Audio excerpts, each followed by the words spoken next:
বিসমিল্লাহির রহমানির রহিম। বৃহস্পতিবার আজ 22শে জানুয়ারি 2026 থাকছে দৈনিক করতোয়া সংবাদপত্রের শিরোনাম।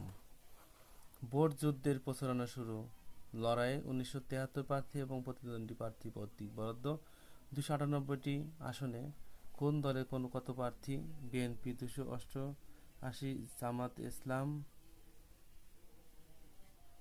225 এবং ইসলামী আন্দোলন 259 এবং জাতীয় পার্টি 196, গণ অধিকার পরিষদ 92টি এবং সিপিবি 60টি, এনসিপি 31টি, 30টি, জেএসডি 31টি এবং খেলাফত মজলিস, বাংলাদেশ খেলাফত মজলিস 29টি এবং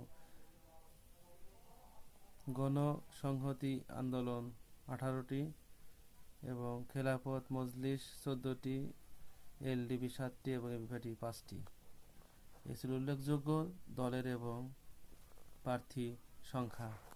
এবারে নির্বাচন ভবিষ্যতের আদর্শ তৈরি করবে। নির্বাচনে ভোট গণনা বিলম্বিত হতে পারে, পেশ সচিব। গণভোটে হারের পক্ষে বিএনপি এবং ট্রাইব্যুনালে আত্মসমর্পণ করলে ফাঁসির দণ্ডপ্রাপ্ত আসামি আবুল কালাম। ভোটে সিলেট থেকে ভোটের প্রচার শুরু করবেন তারেক রহমান এবং ঢাকা থেকে নির্বাচনী প্রচারণা শুরু জামাতে আমিরের এবং হাদির কবর জিয়ারত শুরু, নির্বাচনী প্রচারণা এনসিপি। মপ করে জনমত প্রভাবিত করার দিন শেষ, বলেছে জামাতের আমির। পাবনা 1 ও 2 আসনের প্রতীক বরাদ্দ 27 জানুয়ারি। 31 আসনের তুমুল লড়াই এবং কম প্রার্থী পিরোজপুরে 1, বেশি ঢাকা 12-তে। এই ছিল উল্লেখযোগ্য দৈনিক করতোয়া সংবাদপত্রের শিরোনাম। আমাদের সাথে থাকার জন্য ধন্যবাদ।